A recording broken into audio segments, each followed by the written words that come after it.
Hey everybody, welcome back. This is Devin, the OG, the original Grognard, and in today's episode of Tactics and Training, we are going to be taking a look at the concept of maintaining mass.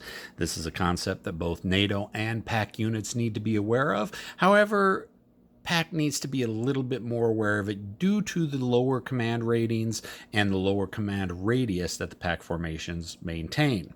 What is the concept of maintaining mass? It is basically the idea of keeping the entire formation as close together as it can to basically maintain the formation's command rating. Here we have the 1st Battalion of the 51st Guards Tank Regiment. They've got a command rating of 6. Their command radius is 4 at full strength, 3 when the headquarters is reduced strength. Let's take a look at this setup right here. We got the Guards Tank Regiment set up to be able to advance on this little city right here.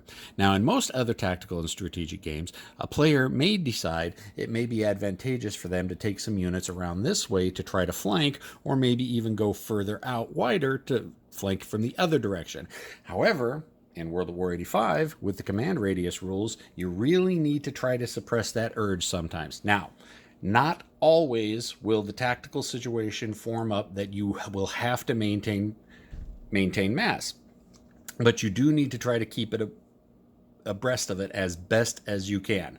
Why is that? Well, let's take a look if we move some units out this way. Let's just go ahead, let's take these T-80s and say we break them off and move them over here.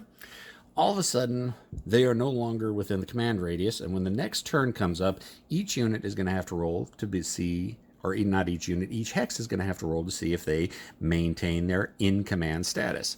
However, with the Soviet command formation's command rating being lower than NATO's, they have a greater chance of failing that and being out of command. This is somewhat of a slippery slope because as soon as units go out of command, they tend to just sit there and remain out of command turn after turn after turn, because the Soviets typically have less than a 50% chance each turn of being able to maintain units in command or recovering units from in command. You have now broken down 4 platoons of your 9 platoons plus support units, and you are not able to put as much firepower or much focus on the target as you were expecting.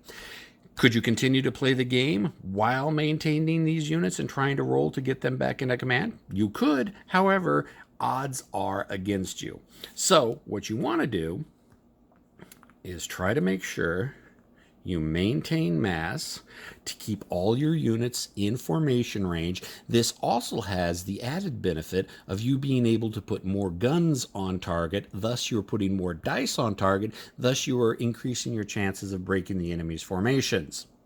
Again, maintaining mass is an idea that Warsaw Pact really needs to pay attention to. NATO, not so much. They usually have command ratings of 7, so they're able to maintain in command at better than 50% odds, and their command radius is usually 5 or 6.